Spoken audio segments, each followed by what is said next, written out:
غادي نتكلم لكم على عظم صغير ولكن مهم بزاف وكيشكل اساس في العمود الفقري، وهو اللي هاز لينا الراس ديالنا. هذا العظم هو فقرة اطلس، تسمى بهذا الاسم نسبة على الاسطورة الاغريقية اطلس، لانه هو اللي هاز الكرة الارضية فوق كتافه. الفرق هو ان اطلس الاسطورة هاز الكرة الارضية، ولكن اطلس ديالنا هو اللي هاز لينا الراس ديالنا. عنده واحد الشكل هندسي سبحان الله عجيب وغريب، مختلف على باقي الفقرات، حيث ما عندوش جسم فقري، حيث انه عبارة عن حلقة اي يدير بحال الخاتم كيربط ما بين الجمجمة والفقرة الثانية، يعني السيدور. هذه الفقره اللي كنتكلموا عليها مسؤوله على ثبات دوران والانحناء ديال الراس. واش سالينا؟ لا، بالداخل ديالها تمر شرايين تغذي لنا الدماغ وجذور الحبل الشوكي والنخاع الشوكي. الا وقع اي خلل بسيط على مستوى هذه الفقره غادي تعطي نتائج غير جيده وكارثيه، يعني دوخه، تنميل، طنين واغماءات في بعض الاحيان، مما كيخلي هذه الفقره هي اساس وحل لكثير من المشاكل اللي تقدر تكون كتعاني منها. خاصك تعرف ان طريقه المشي والجلوس والنوم وحمل الهاتف هي السبب الرئيسي لالم الرقبه. هذو الاشياء الشائعه. الاخطر هو انه كتسبب اعراض اخرى كالم في الفك، الدوخه، اغماء وطنين حاد في الاذن، زائد ضباب في الرؤيه يعني على مستوى العينين. كل ما زاد انحناء الراس للامام زاد وزن الراس والضغط على الفقرات بكثير، وكيسبب لنا اجهاد للعضلات الصغيره اللي كتثبت لنا الراس مع الفقرات. هنا فين كيبداو عندنا جميع المشاكل اللي قلنا سابقا. لهذا خاص نردوا البال في جميع التحركات ديالنا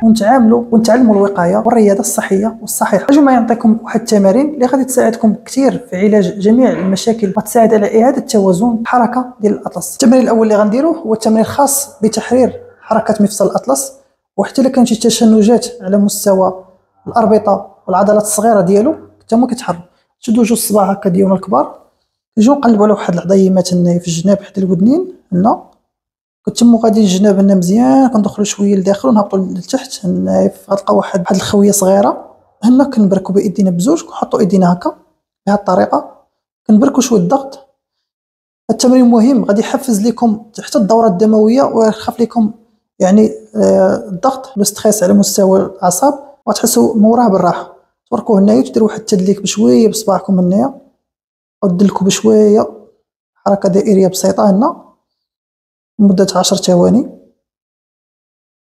التمرين مهم بزاف، خصوصا الناس اللي مع الخدمه، اي واحد خدام في البيرو والضغط اليومي ديال العمل، الا بقيتو كتشدوا البورطابل بزاف حاولوا ديروا التمرين. ملي كنساليو من هاد الحركه كنبقاو باركين وكنخدموا هكا، شوفوا لتحت، خليك هنايا لتحت وتنفس مزيان، ورجع نشوفوا الفوق عاوتاني ومحافظين على نفس الضغط. شوفوا لتحت ورجع نشوفوا الفوق عاوتاني وتنفسوا مزيان.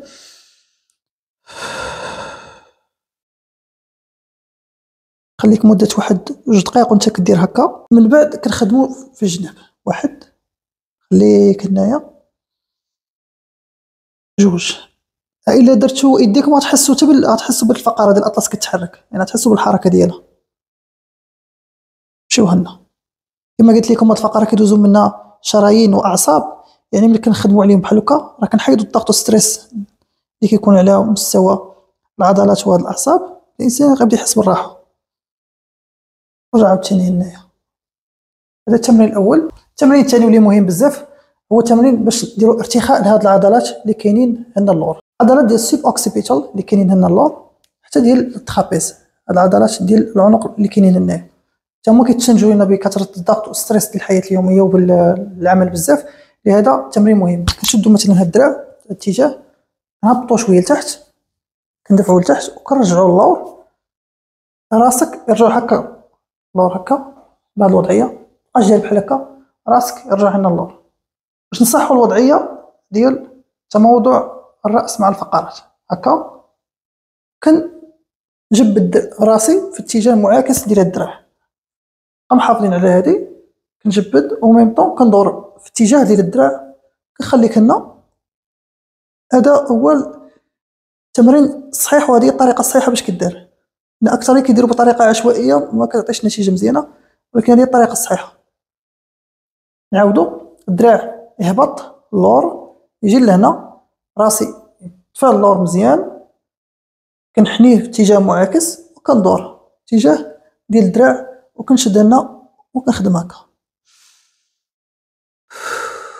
التمارين حاول ديرهم متابعين مع بعضياتهم، ما ديروش غير واحد صافي. نساليو ونخدموا الاتجاه الاخر حتى هو نفس الطريقه. التمرين الثالث واللي حتى هو مهم بزاف هو تمرين كيساعد على تحرير العضلات ديال الاطلس اللي كيشدوا في العظم ديال الاطلس الفقره، وكيساعد على تحرير الاعصاب حتى هو. جيو هنا في هذه الوضعيه، راسك ما يكونش هكا، ديما تفكروا بان الراس عندي يمشي هكا، ديما راسك يرجع هنا اللور مزيان، يدي بزوج يجيو هنايا يشدوا من الاخر ديال الجمجمه في هاد العظيمات هادو اللي غايبين لكم بارزين. حط يدك هكا، خليك راجع راسك اللور وكتحنو لقدام، كتجبد بايديك مزيان، كتجر مزيان. حاولوا ديروه دابا معايا في الفيديو كما بالطريقه اللي كنديروا، غتحسوا بواحد احساس يعني مرتاح بزاف، وتحسوا بالراحه بزاف، وتحسوا بان الرقبه عندكم يعني كتجبد كامله. ورجعوا الثاني هنا، ورجعوا الثاني.